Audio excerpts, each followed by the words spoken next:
Hi, welcome back to the Pastor's Corner. I'm Bishop Leonard. Again, our guest is Dr. Terrance Ruth. Dr. Ruth, we're talking to you about voting and race.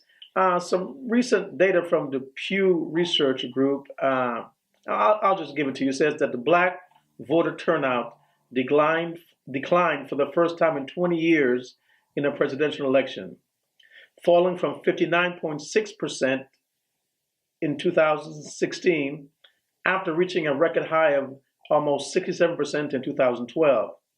They go on to say this 7 percentage decline from the previous election is the largest on record for blacks. It is also the largest percentage point decline among any racial or ethnic group since the white voter turnout dropped from 70.2% in 92 to 60.7% in 96. How do you account for this decline in the black vote at such a crucial election? The consequence was so crucial. How do you account for a decline in black vote? So scholars have debated this decline, and nobody knows, but there's several assumptions. One would say fatigue from supporting Obama for 2 elections and coming out in record numbers in 2 elections for Obama, where you would have thought this was a wave that would be sustainable. Burnout? So some people argue that that's one. Some people argue that once Obama was finished, that most people, or most African Americans, believe that they have reached that promised land. Mm-hmm. And so there's almost a retirement, almost. We did it, I've seen it, it's done. But then there's additional researchers who would argue that lack of turnout could be seen through the local elections prior, where there was a wave of Republican victories. Right. And then in that wave of Republican victories, there were changes in maps. There was misinformation sent out to black communities. Mm-hmm. North Carolina itself won several legal cases in reference to voter turnout and misinformation, giving wrong information about voter registration. So there was several victories that was won in North Carolina against the state mm-hmm. for purposely, disconnecting the black from the ability to register and the ability to vote. So there's several theories, and it could be a combination of all three. But what we're seeing is there was a shift prior to that last election mm-hmm. in leaders across the country, and in that they were able to design the maps. They were able to determine the census. So there's several elements to that probably culminates in this in the 2016. Now, considering the discussion we had earlier about the white evangelical vote and the results of that, do you know of any data that suggests how African American people of faith voted, in what numbers they voted? Are you aware of any of that data? I'm not aware of the data, but traditionally, the Democratic Party has held a stronghold with the black evangelicals, despite surveys that would show that their values are pretty similar to white conservatives, just on certain issues, social issues. Yeah.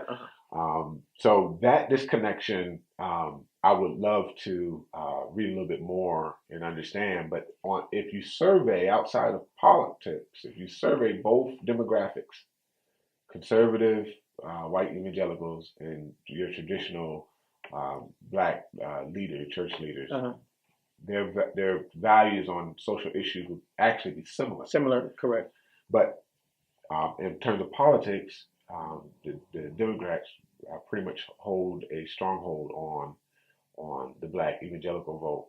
But also, if you look at the role of the church in communities, it's seen as a provider, a service provider to the community. Mm-hmm. And so, the Democratic Party sort of tailored to that narrative of being able to help the poor, being able to have sort of a helping hand to those who will need assistance. And so that narrative sort of play on each other based on the role of the black church in the black community.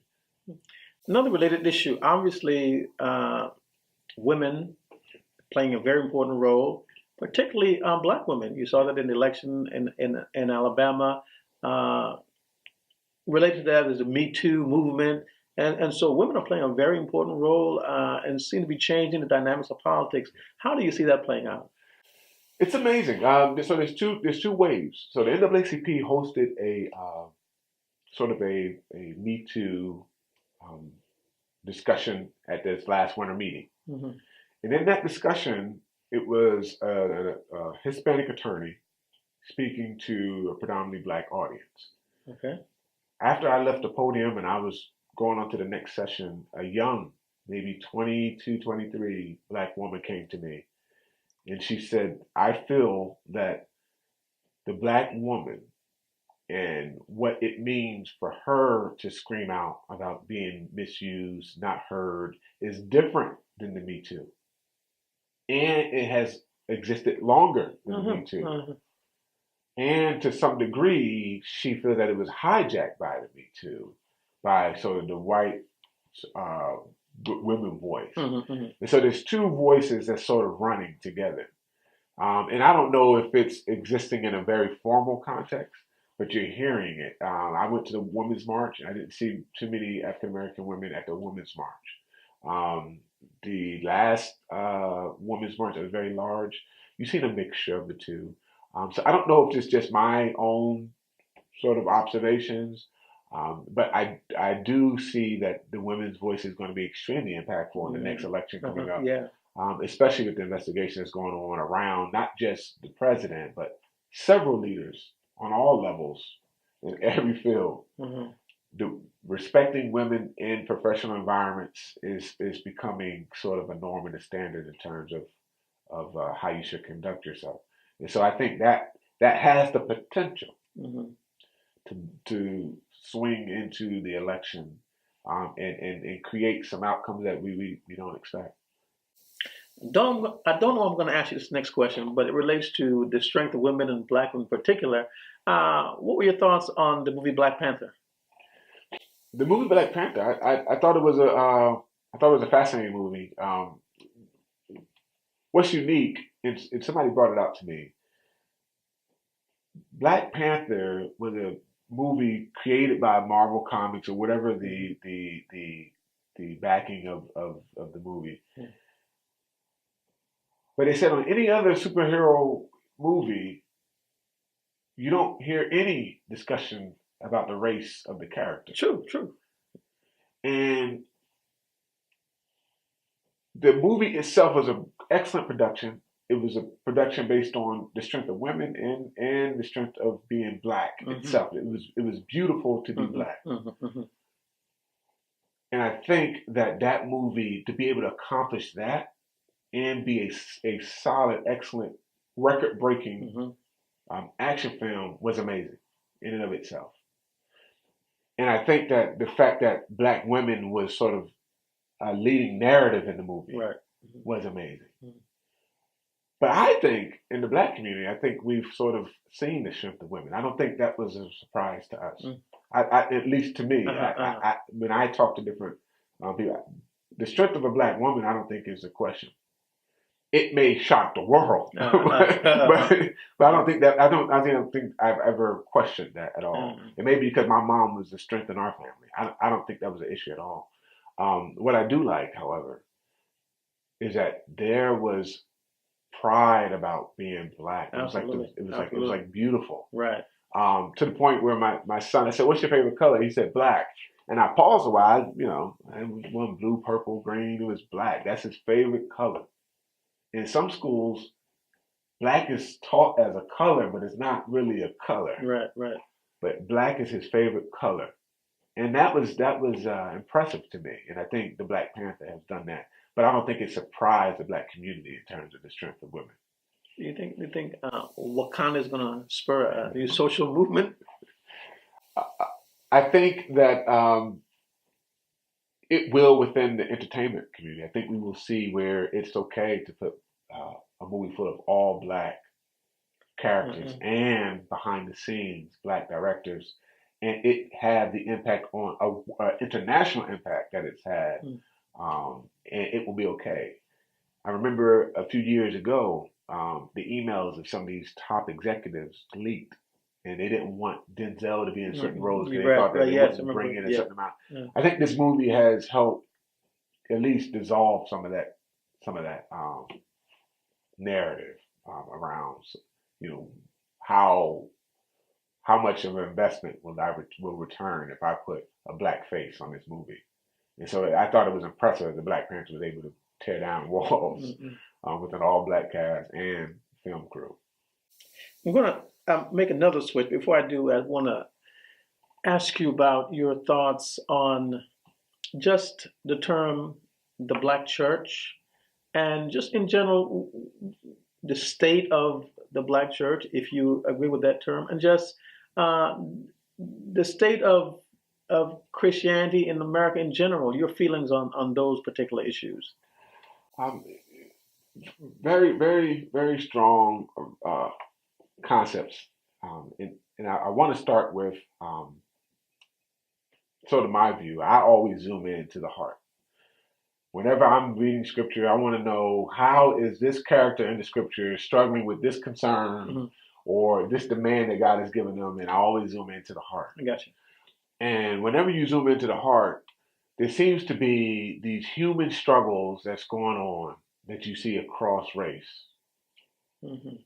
So you see where one person wants somebody's wife. You see where they were afraid because there were giants in the land. Or you see where I can't, Lord, I have a speaking problem. Some of these things are not even embedded in a racial context at all. It's a kind of common humanity. Yeah, it's not even it's not even embedded in racial. Right. But I understand that being human, we are made to cluster. And we are made to be in community. Right. And depending on your cluster or your community, it determines how you then see and interpret the world around you, especially your faith.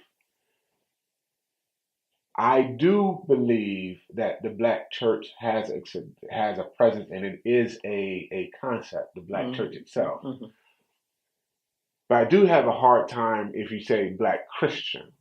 Okay. But I do think the black church has norms, have traditions that has been rooted to history, that has bred life into a group that has been oppressed against for many, many years. The way songs are sung are deeply rooted to a struggle.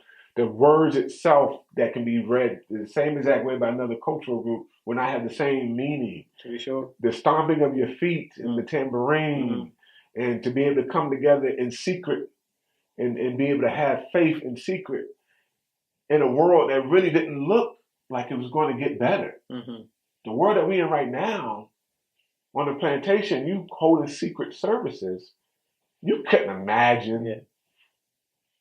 You're just operating on a faith, tears. You're crying to a God that in your world, He's blessing you. He's giving you strength. I remember I heard a quote from the young lady in Schindler's List, and her journal was a very optimistic journal. She talked about wonderful things. Mind you, if the clock was ticking before they found her. There was no food. Right. They were all starving. She had no toys. But there was a youthful sort of, the world is going to be better someday in her journal. And I think the black church was that journal for black people. I think it was that journal for black people. And so you can't dismiss that journal, because it was once upon a time you couldn't even imagine a world that would be better. Your room was small. Right. Your portions were small. Your exposure to the world was small, and all you had was this journal. And so I think that's the significance of the black church. But I think God is speaking to souls. I think God is speaking in healing souls. I think God is changing lives. He's changing hearts. And in that, I don't see the black Christian. I understand the role of the black church. I see a faith that is transcending your body, and it's talking about a world that is not obsessed with the physical skin. we are in the context of physical skin, but I don't think the spirit. We're back at the Pastor's Corner here at Station Community Church. Those of you who are Spectrum users, you can pick us up at RTN22 or go to a website at www.ssccnc.org. Dr. Ruth, we left off talking about the idea of a common lens of reading Scripture, something that could maybe unite us. Is there such a thing? I think once we break down concepts to get to where we can consume it, then we have already infused our world into that. But I don't think that a common lens is seen other than knowing that God is God in heaven. I'm trying to think of a series of events in Scripture where everybody experienced God the same way, and it's very diverse experience. And so I don't know. I'm still in debate on that one. Rather than there's one common lens that everyone, other than the love of God, that has been evident in a lot of the churches. And so most people speak of love, and they've done a research recently that said that if you fight as a group with compassion, love, and nonviolence, it has statistically, now they have quantitative data, it has statistically been more impactful, almost 2 times as impactful as violence and hatred. So that lens, if we were to highlight anything, would be the love that exists and that's preached throughout the Scriptures. It's the most powerful weapon that you can use. And so now they start to look at research to sort of back that sort of that common lens. I'd love to have you back for more of a theological-based discussion sometime. Yeah. We're almost at the end. Obviously, when Terrance Ruth speaks, people listen. And so I just want to share some of your own words and maybe talk a little bit about that. You said, and I quote, "If you're talking about education, then you must address the achievement gap between white and black students. If you're talking about poverty, then you must talk about the disproportionate number of people of color who consume social services. If the conversation is about crime, you are pressed to mention the high number of African Americans." So the issue is always this disparity, this gap that's always connected to race. First of all, what did you mean? I probably just took part of that quote, but what did you mean when you referenced these particular these gaps, these disparities, and is there ever going to be anything that we can do to? We can always close the gap, but will this always be an issue? Will we always be talking about disproportionate number of blacks in prison? Will there always be a gap in poverty, blacks? Will there always be this gap that we're fighting? That's my sort of perspective. My perspective is I believe that race comes first, and you observe that person through that lens, and you prescribe values, you prescribe characteristics, and then you grade that person based off of what you have prescribed. Okay, that's the linear journey that I believe occurs, because you'd be hard pressed to find any research that would say because of your genetic makeup, you will produce this crime. Because of your genetic makeup, you will be this intelligent. Because you'll be hard pressed to make that. So it can't be that race preceded these outcomes. That's the argument that's been made in many cases, though, that race is a predictor of these type of things. Yes, because they're taking these data points. And from these data points, they're just saying, based off of the data we've collected, based off the evidence we have, which is questionable, based off the data we have, we are now making assumptions about the future. And they only make it on data they have. But we know in the criminal justice system, we have people still coming out of prison in life sentences because they were innocent. Sure. And all they had was a line. I mean, we still have in schools where kids are being suspended or their behaviors are not in compliance, but their intelligence is still off the charts, but they still fit that dropout statistic. So it's not an accurate measure. So the measurement itself, the data itself, is not completely 100% reliable in terms of being able to predict the impact of race and how that individual will perform. So to be able to look through anything through race, you have to question it because there's no research behind it to prove that that's an appropriate way to view the data. Right. But our culture is obsessed with race, and it has impacted all of our institutions, and so you start to see these narratives where they start to talk through race. But obviously, this narrative is going to shape perceptions, especially of young people, and ultimately they're going to live out that. So how do we, quote unquote, change the narrative then? Well, the good thing is there's other countries that don't look at race, so it's not like we live alone. I mean, there's other countries that race is not their primary lens. Right. And I'm not saying that they're doing a good job. They may have the same hatred and love through gender dynamics or through religious faith or through class. So I'm not saying that there's other examples where people are doing it better, but you see where people are not infatuated with race. It's not dominating how they, or I don't even want to say dominate. It's not corrupting the value or the impact that education could potentially have on a young black male. Mm-hmm. It's not corrupting the lifespan of a young black male that happened to be born in a poor community. So we have examples. We're not, we're not in a world isolated from examples where cultures are not dominated by race. Right. But also, there's a millennial group that's living more and more online. Their world, their experiences are being breathed through avatars, through different ecosystems that don't depend on race. Wow. And so and this is just a guess. I don't know, but we could inherit a group of young people who the lens is something totally different. Wow. Mm-hmm. And it's not race, it's not the physical body. And to overlap that, right? America is becoming more and more black and brown. Sure. So how much value will be placed on or devalue placed on black and brown? Will it become more valuable? Will it become more beautiful? Mm-hmm. Will it become more of an acquired taste?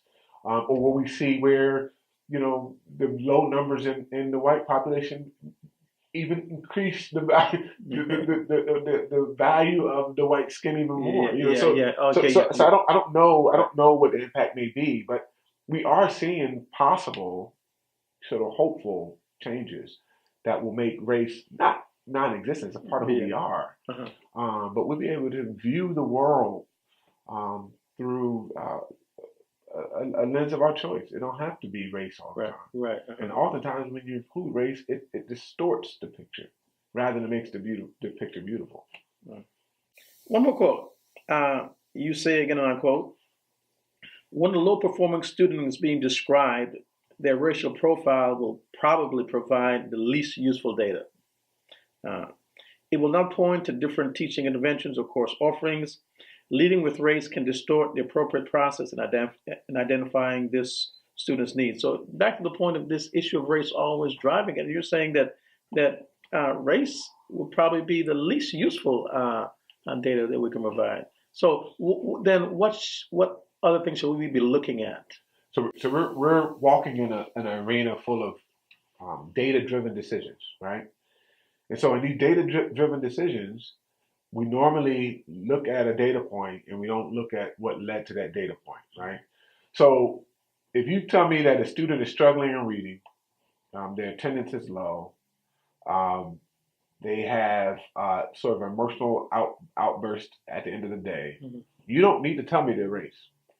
I could make professional judgments about this child without even knowing their race. Mm-hmm.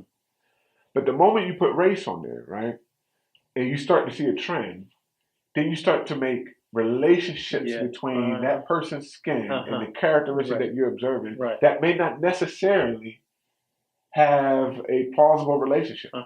And so if you do that long enough, then parents, communities start to believe that skin plays a part in the intelligence of their child. So then you get to a point where the kid now grows up believing that their intelligence has a cap. Right. Because they were born with a certain racial makeup. So, I mean, if you take that argument all the way to its end, it's a scary argument. And that's discouraging to me if that argument reaches its end. To where my son, who is 4, goes into school, and just by the first day of school, looking at the race of each person, determine where he sits in that class. That's dangerous to me. But right now, that's where we're at. Everything is taught through race. Even though if you remove that variable, you can still help that child. You can still describe that child very well, even if you remove that variable. So it's not even a necessary variable, but we attach it, and the fear of that is you create a long cultural narrative that's absolutely inaccurate. And that's my biggest fear. Well, you've opened our eyes. It is hard to believe our time is gone, but it is. Again, this has been the Pastor's Corner here at Station Community Church. Our guest has been the venerable, the great Dr. Terrance Ruth. I mean, he's just a wealth of knowledge, and we are so glad that he's part of our lives, part of this community of faith, and Raleigh and North Carolina in general. We're just going to pray that God will continue to use him in a very special way. We're going to have him back. Please tune in with us again. Again, you can see this at RTN22 or our website, www.ssccnc.org. We'll see you at our next episode. Thank you, Dr. Ruth. Take care.